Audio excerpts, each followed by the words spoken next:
So they run over the hill, and oh man, you see stuff flying up in the air and screaming and hollering, and the smoke clears, and he peeks over that thing and does that at him again.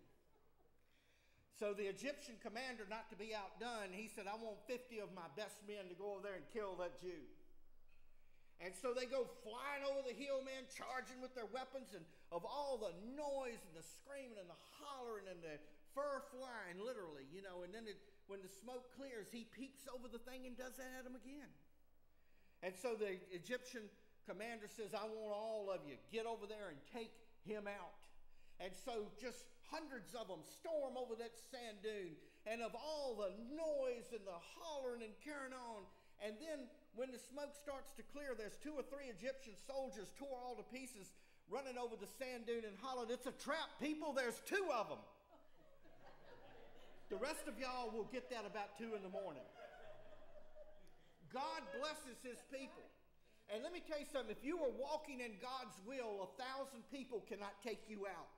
1,000 people cannot destroy you if you are doing what God wants you to do.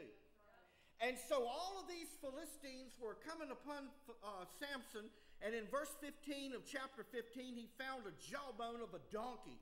It's about that big. That's about the size of a donkey's jawbone, and he took it, and it said he killed 1,000 men with it.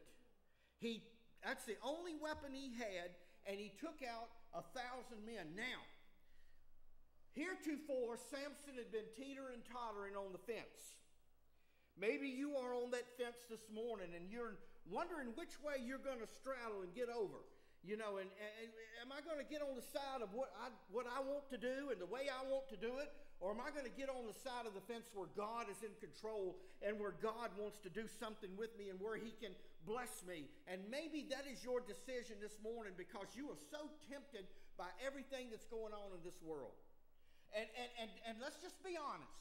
A lot of the things that you are tempted to do your way look like fun, don't they? Oh, it's so quiet in here. What hypocrites. Y'all know it is. You know it looks fun, or you wouldn't want to do it. Let's just be honest. It looks like it's an easy way out.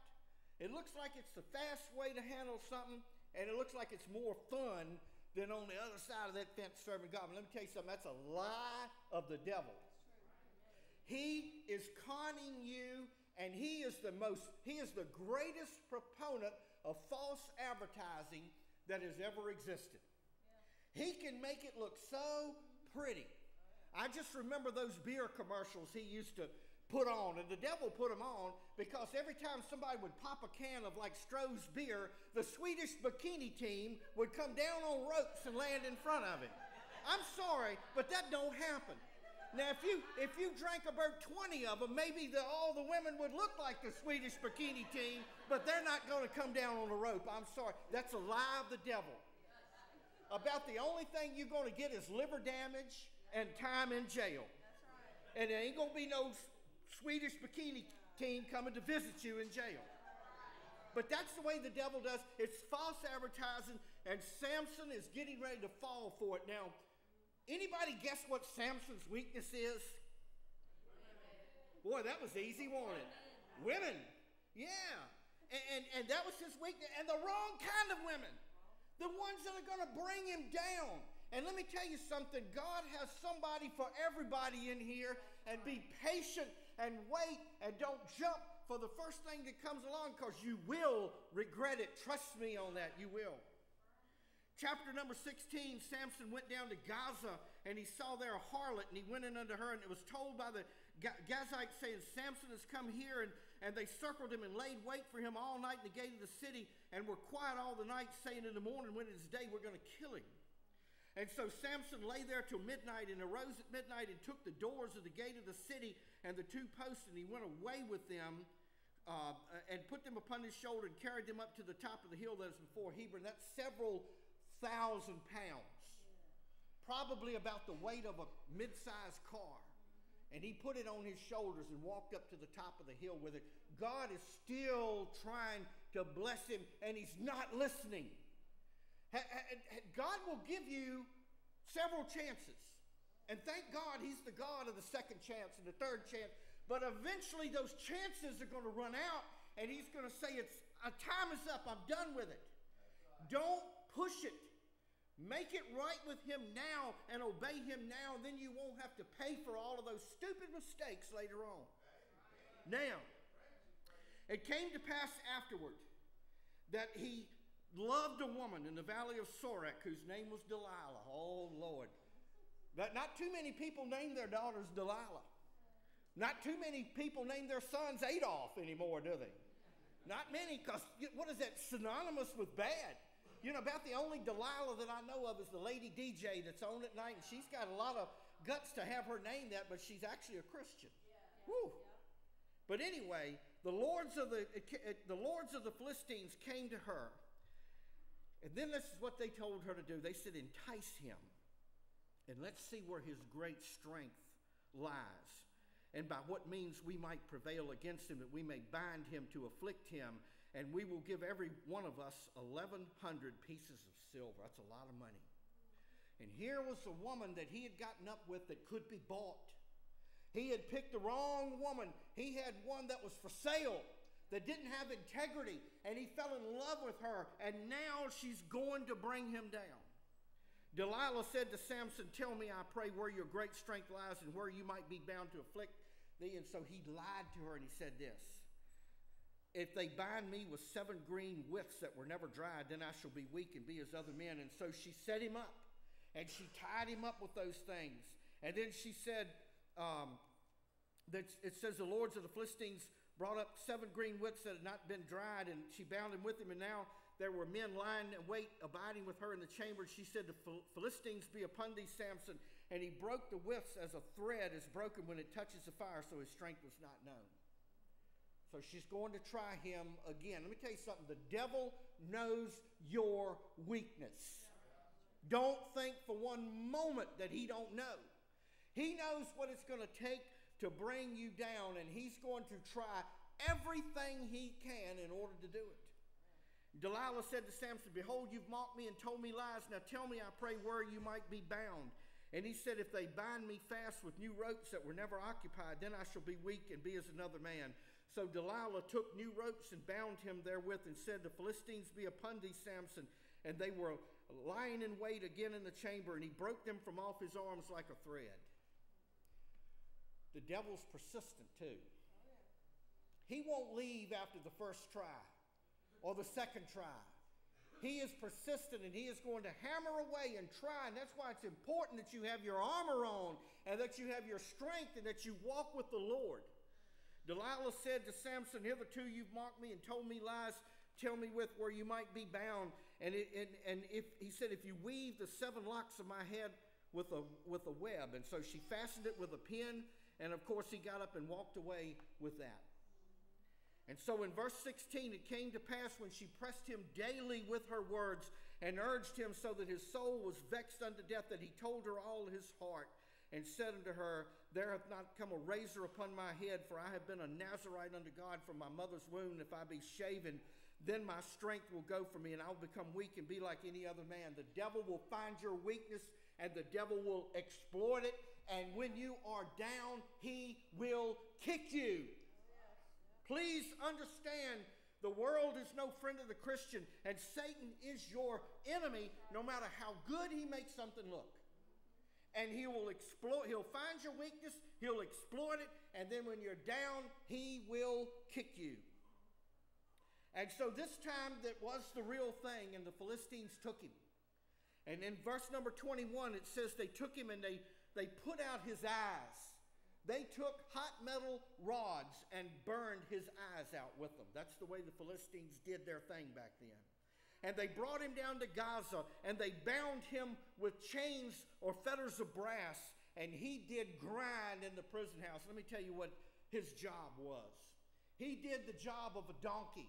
After that, it was the lowest thing in the world. Instead of having a donkey take and hooking a harness to him and going in circles and operating the grain grinder, they put Samson, and he was in prison doing that, and he had no sight, he had no strength, his hair was gone, and his only job was that of a donkey, and he was grinding grain in the prison house. Here was the man that God had set up to rule the nation of Israel and deliver the nation of Israel from the army of the Philistines. Now where is he? He's sightless, he's strengthless, and now he's doing the most menial job in the world. Let me tell you what sin will do to you. Sin will blind. Sin will blind you to where you don't see anymore what the truth is, and it doesn't make sense, and you don't want to hear it. And then the next thing sin will do, it will bind you. Not only will it blind you, it will bind you. And then when it's all over, sin will grind you. Yeah. Think about that for a moment. It binds, and it grinds. And it's a terrible thing to know what predicament you have put yourself in after all the time of disobeying God, and it will really grind at your soul. But thank God, God is also the God of the second chance. And here it says the hair of his head began to grow again after he was shaven. And the lords of the Philistines, literally by the thousands, they gathered together to offer a great sacrifice unto Dagon, their god, and to rejoice, for they said, our God hath delivered Samson, our enemy, into our hand. But let me tell you something. God always has a plan. You're never going to catch God off guard. And even in the worst situation, and maybe you're in the worst situation this morning, maybe you're like Samson grinding in the prison house, God can still use you against his enemy. Now, the way that Samson did it, I don't recommend. But let me tell you something, he can turn a situation around no matter how bad it has gotten and use you. Oh, you may not be back to your former might and your former gifts and all of the victory that you once had, and that's a terrible thing. But God will still use you. And can he restore you back? Yes, he can. But that's up to him. And then the lords of the Philistines had gathered together, and when the people saw him, they praised their God, for they said, our God delivered into our hands our enemy and the destroyer of our country, which slew many of us. Now it came to pass, when their hearts were merry, they were drinking. And they said, call for Samson, that he may entertain us, or make us sport. And they called for Samson out of the prison house, and he made them sport, and they set him between the pillars. All he was good for was entertaining, providing entertainment for the enemy. What a shame. I've seen preachers fall to the point to where all they are is entertainment for the enemy. I've seen Christians walk away from God and do things that they know they're not supposed to do, and not obey God and not go with the plan that he had, and all they have become now is a joke and entertainment for the enemy. What a sad testimony. I would rather die than be put on a shelf. And I hope you would too. I would rather die than be set aside by God. And here Samson had been set aside by God, and he was no more good for anything but to entertain the enemy. Now it's going to take Samson getting right with God and asking forgiveness in order to get that power back. And it said Samson asked the little boy that held him by the hand. Again, there's another phrase we need to think about. Here, Samson was the mighty, powerful Samson. And all that he could do now was be led around by a little boy who was once the most powerful man in Israel, had to be led around by a little boy. And it says, he said to the lad that held him by the hand, permit me that I may feel the pillars whereon the house stands, that I may lean upon them. Now the house was full of men and women, and the lords of the Philistines were there. And there were upon the roof alone about 3,000 men and women that watched Samson while he entertained them. And Samson called unto the Lord, and this is what you need to do. If you are in the prison house grinding this morning, you need to pray this prayer and say, oh Lord God, remember me, I pray thee, and strengthen me, I pray thee only this once. Give me my strength back, Lord. And then his prayer was, he said, that I may at once be avenged of the Philistines for my 2 eyes. And Samson took hold of the 2 middle pillars upon which the house stood, and on which it was borne up, and one with the right hand and one with the left. And Samson said, let me die with the Philistines. And he bowed himself with all his might, and the house fell upon the lords and all the people that were there, that were therein. So the dead which he slew at his death was more than which he slew in his life. What does that mean for me? That means if you give your life, no matter how wretched it may be this morning, and give it back to God and turn it over to Him, He can still take out the enemy with the strength that you have. He can still use you. But I would say this morning, if you are contemplating and if you're thinking about it, don't allow the devil to get you to the point that we just saw Samson in. Don't ever allow that, because the comeback is so much more difficult and so much more agonizing. Serve Him now while you can, to where you don't have to be an example for other people to say, don't be what I was. Don't become what has happened to me. Serve Him today and give your life to Him today and let Him use it, and He will mightily. He has a plan for you. He has a plan for everybody in here. And so I ask you to give your life to Him. Trust Him with everything that you are today, and let Him carry that plan through, and you'll be amazed at what He will do for you. Shall we?